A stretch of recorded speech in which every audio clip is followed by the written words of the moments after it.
Kalesvaraya Shiva Shiva Sarveshwaraya Shambha Shambha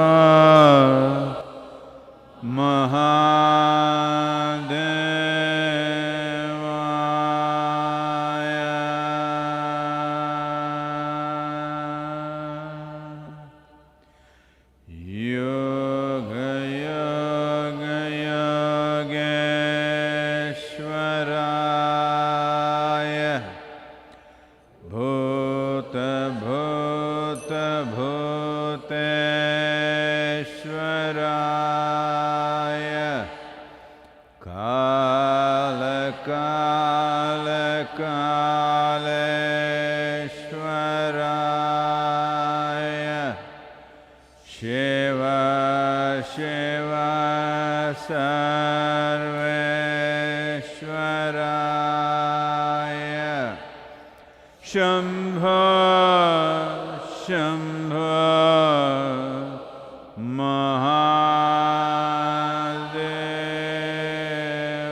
Mahadevaya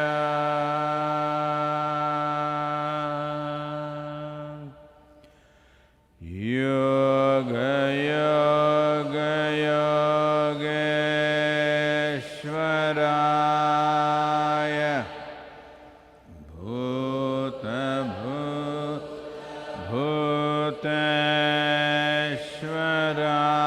Bhuteshwaraya Kala Kala Kaleshwaraya Shiva Shiva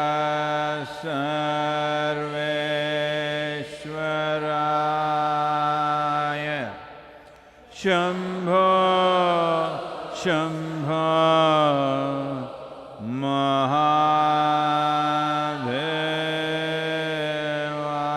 Mahadevaya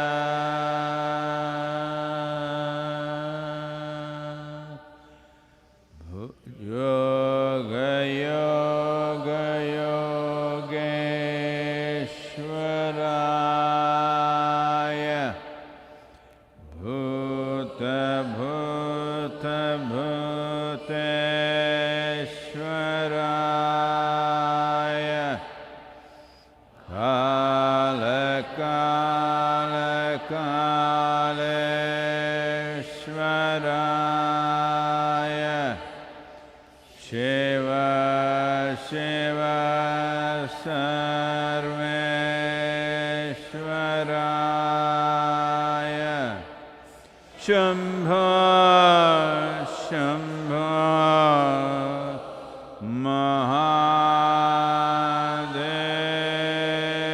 Mahadevaya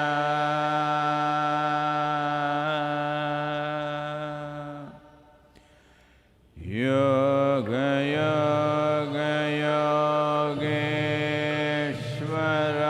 Yogeshwaraya Bhuta Bhuta Bhuteshwaraya Kala Kala Kaleshwaraya Shiva Shiva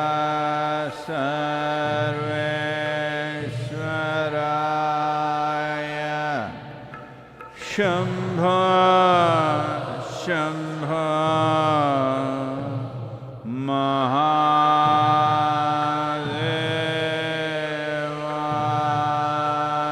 Mahadevaya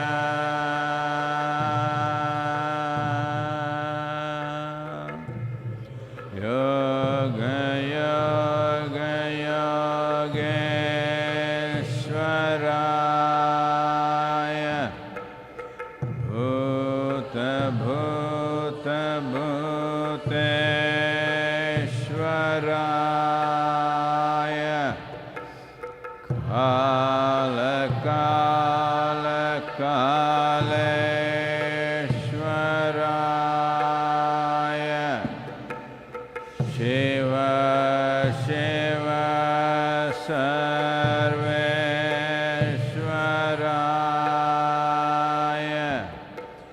Shambho, Shambho,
Okay.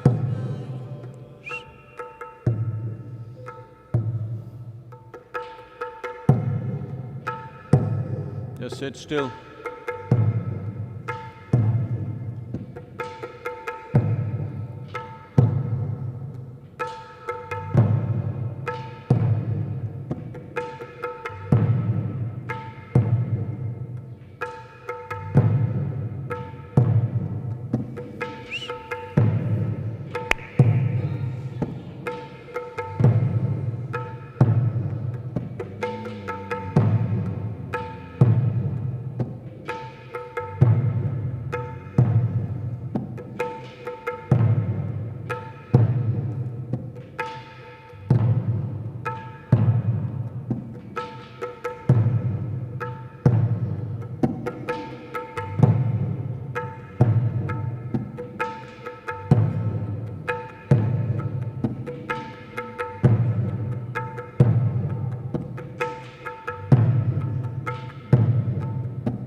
Yogarato va bhogarato va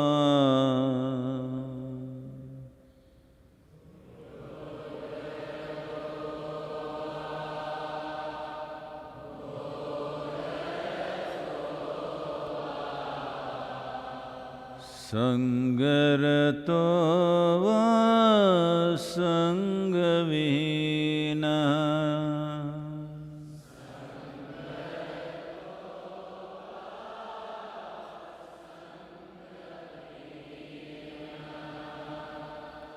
Yasya brahmani ramate chitta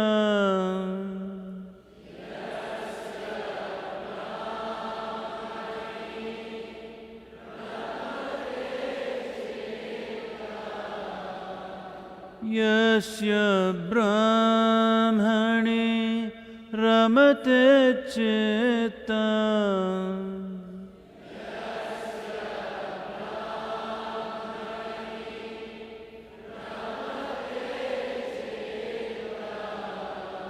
Nandati nandati nandateva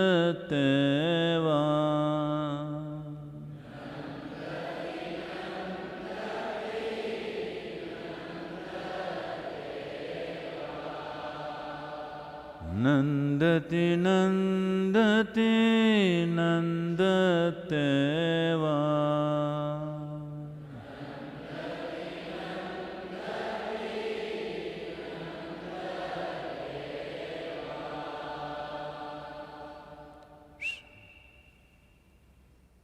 Please open your eyes.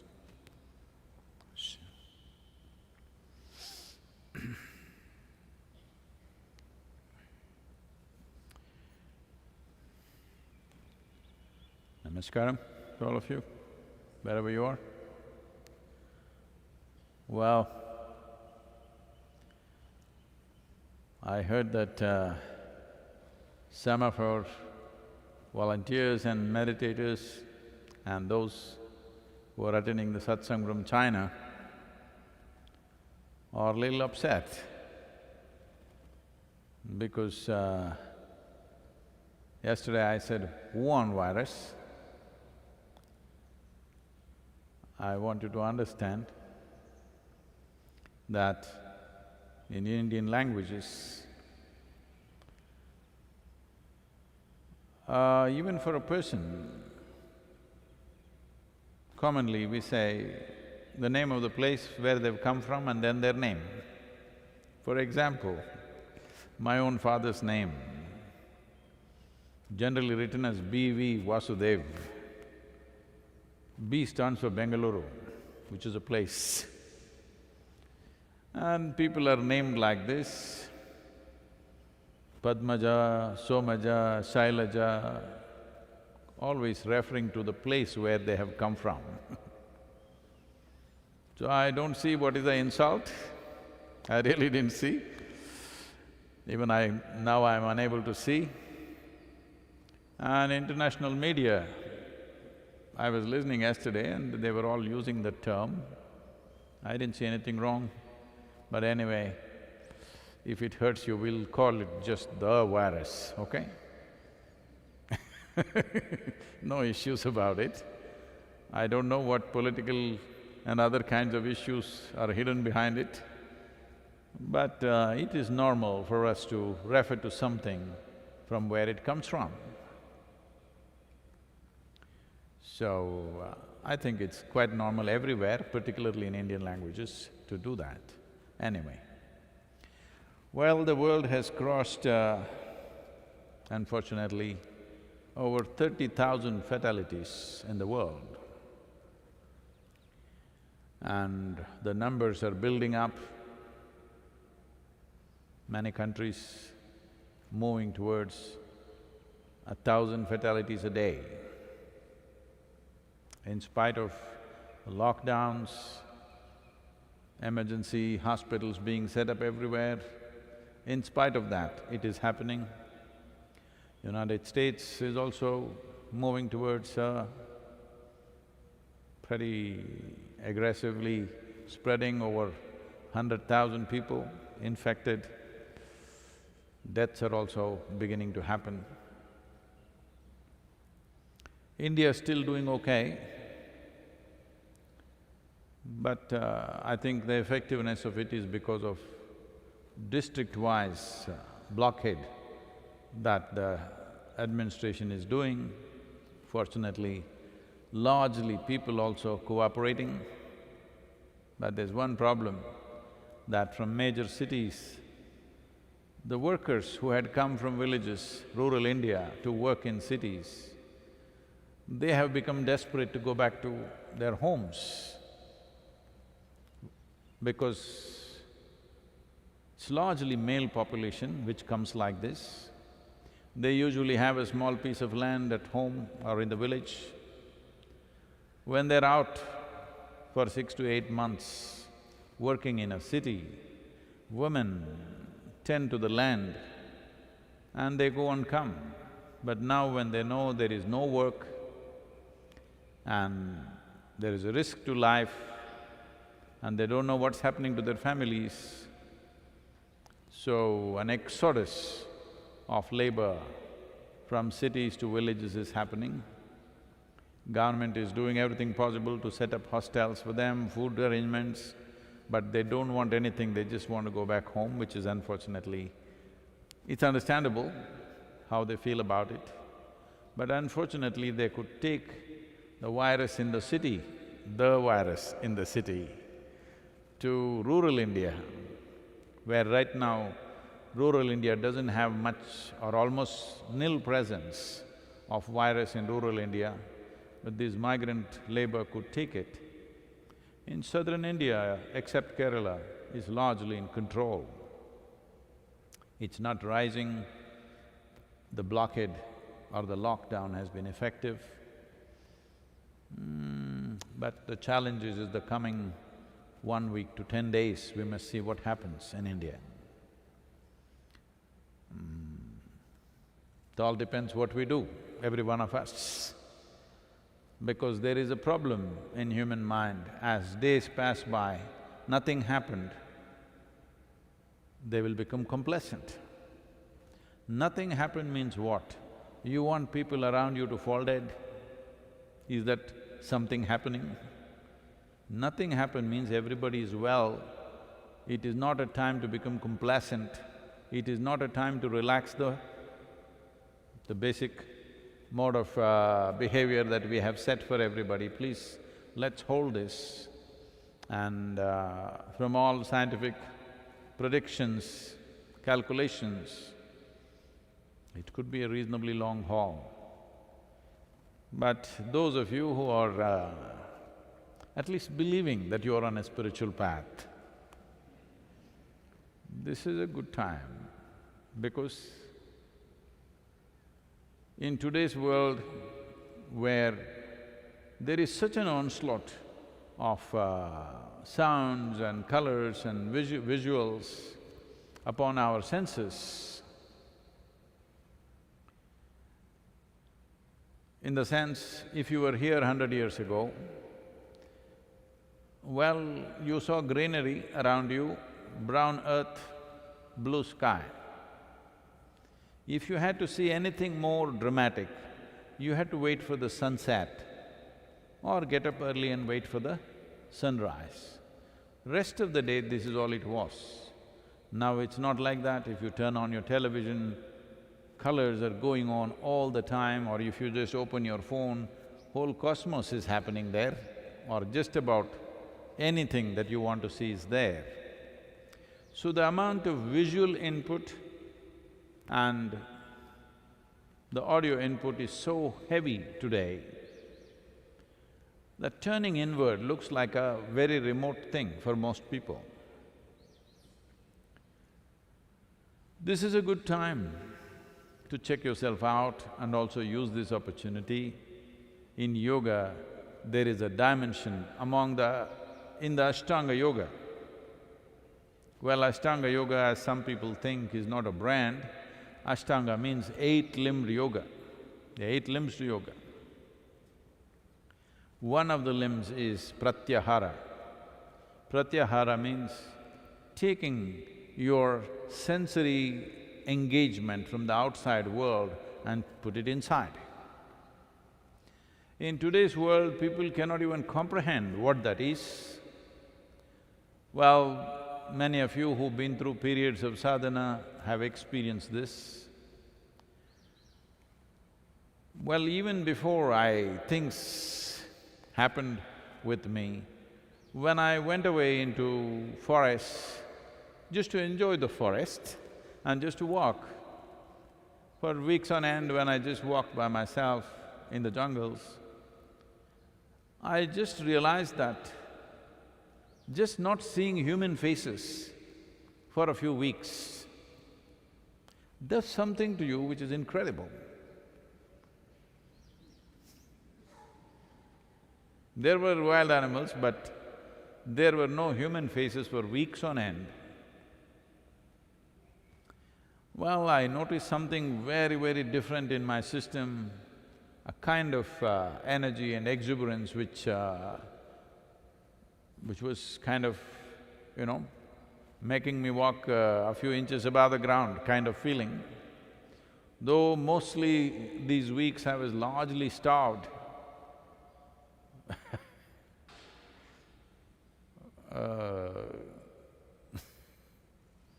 No, I'm just laughing at the pains of hunger now because they're very painful.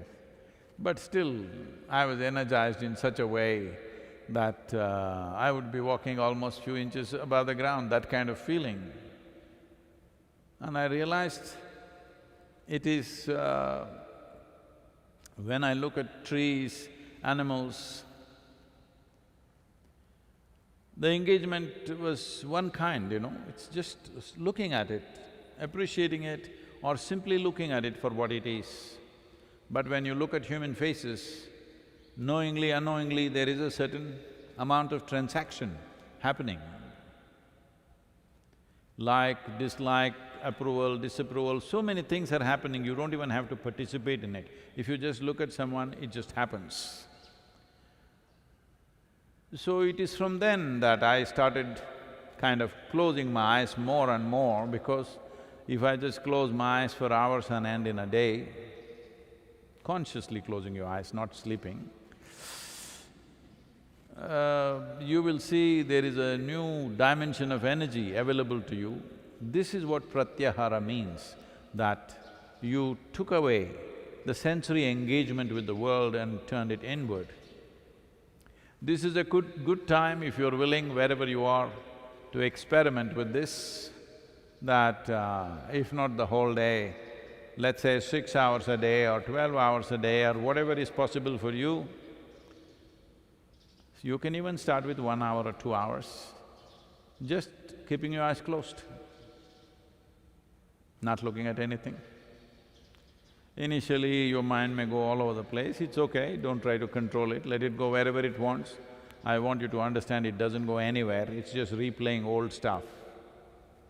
Oh, my mind will go somewhere. No, your mind doesn't go anywhere. This is the illusion you have to break, that you believe your mind is going somewhere, which means you're misunderstanding psychological process for an existential reality. Psychological process is just made up by you playing your own stupid, badly directed cinema and believing it's true. This is a good time. It's a good time that you try to do this in a day, a certain amount of time, whatever that is. You close your eyes and sit. But something happened, somebody made some noise, somebody did something. Okay, not like that. Especially when you think something important is happening, you must close your eyes. Yes. Because engagement with the world has to become conscious, that's all. If engagement with the world is conscious, however much you are engaged with the world, it doesn't leave you, disturbed or freaked out. When your engagement is compulsive and reactionary, then you will see smallest things are throwing people off. Most human beings just earning a living, raising a family, dying one day. For this, how much turmoil people are going through is unbelievable. It's not even fair, just to do simple things that every other creature is doing. Right now, look at the sparrows, evening family affairs they're settling with a bird brain. But they're managing it in their own way. For this, human beings are with such a big brain, freaking out. This is because their engagement with the world is compulsive, not conscious. This is a good time for you to experiment with this, that you bring some pratyahara into your life. Wherever you are, whoever you are, it doesn't matter, you don't need any training. Just sit with eyes closed. It's all right, mind is running away, let it run.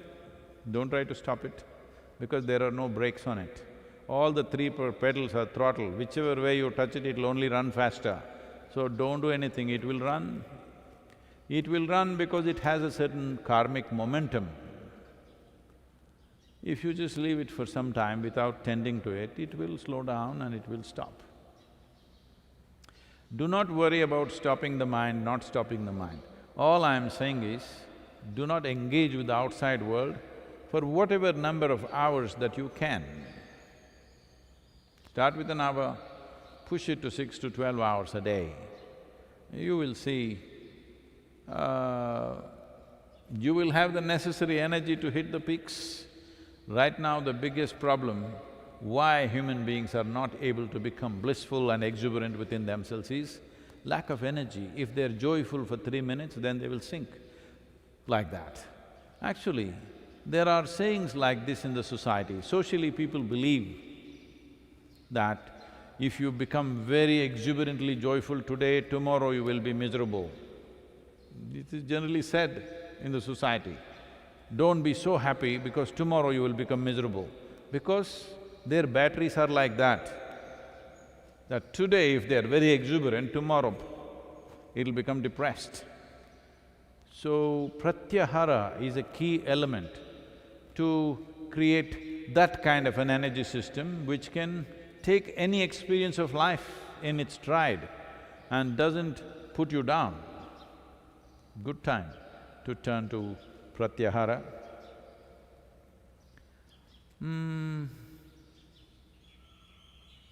The important thing is, if you engage with your thought process, that is not internal, that is also engagement with the world. No, I did not look at anybody's face, I was just thinking. This is also engagement with the world because your thought doesn't belong to you. The content of the thought is all from outside. You're running a private world in your head, but there is no private world. Existentially, there is only one world, you either live in it or you don't. Your private world is a madhouse that you made up. Sometimes, of course, it gives you some pleasure, but living in an illusory, made-up world is not going to last for long. Especially if you know, people are always saying, I got disillusioned. This is my blessing, you must get disillusioned as quickly as possible. Because disillusion means all your illusions got destroyed. Should this not happen at the very beginning of life? It should happen at the earliest time, that all your illusions fell apart. My blessing is, may you live in the majestic beauty of this creation, not in your own illusion, however sweet it looks right now. Please, question. Sadhguru, the first question is from Giordano. Namaskaram, Sadhguru. Where is he from? Can we ask or no? Is not mentioned, Sadhguru. Okay. Social media question. Okay, we cannot ask him because we cannot say where they came from. If living here as a yogi is so ecstatic and blissful, why would one want to escape the cycles of rebirth?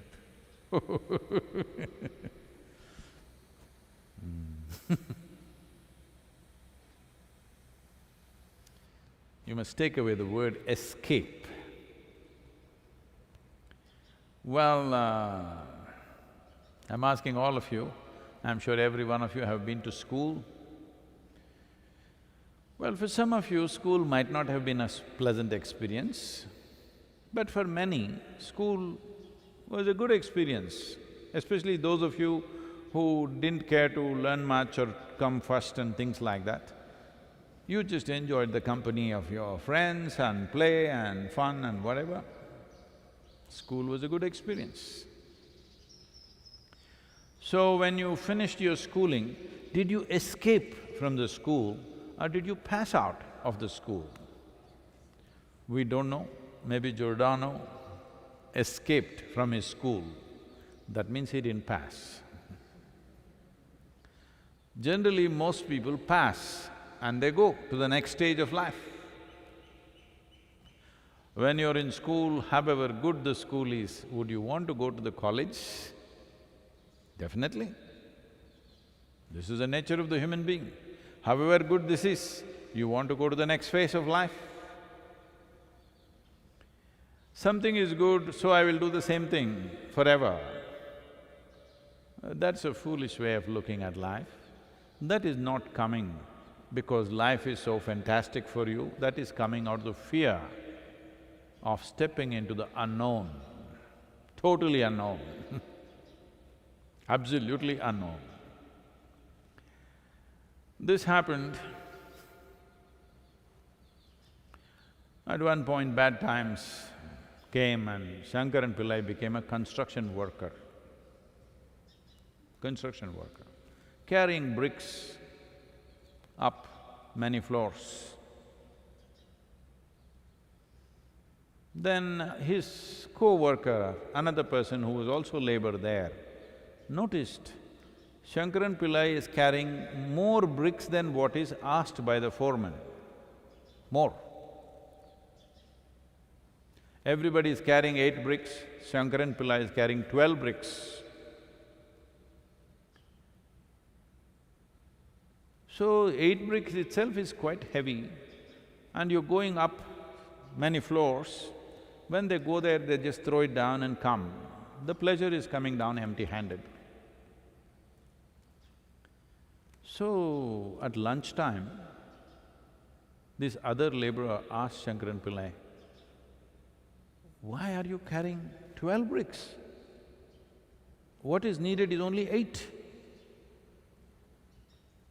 If you carry 8, you'll get your full labor. Why are you carrying 12? Shankaran Pillai said, you don't know, that fool of a foreman, I am carrying the same set of bricks up and down.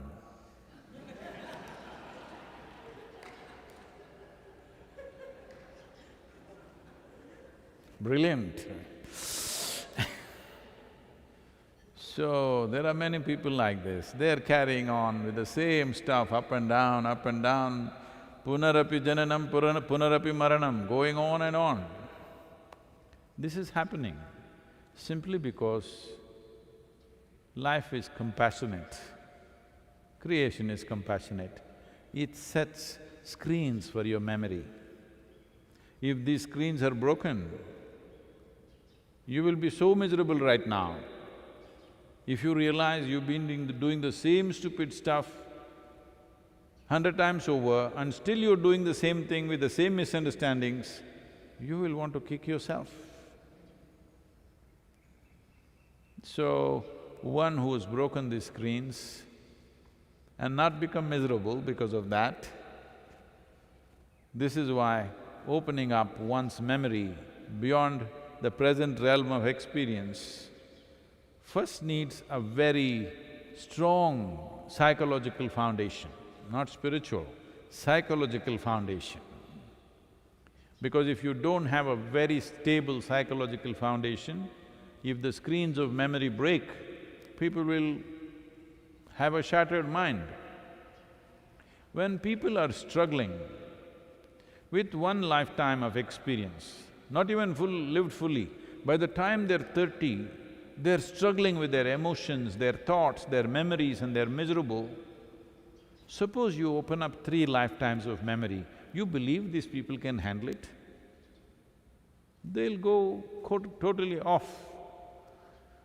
So, because of this, life's compassion, creation's compassion is holding memory blocks separately. So you don't realize you're doing the same thing again and again. It doesn't matter how beautiful, exuberant, wonderful it is, if you repeat the same thing over and over again. I'll do one thing, whatever is your favorite music, I will play it, not here, I will play it in your mind, non-stop, next 21 days. With this fantastic music, you will go crazy because it's playing non-stop. So anybody who realizes the same things are going cyclical again and again will naturally want to break the cycle. It is not you're trying to escape. You have found a stairway to something beyond. If you leave one phase of life and go to another phase of life, that is not called an escape, that is called a promotion or liberation. Hmm?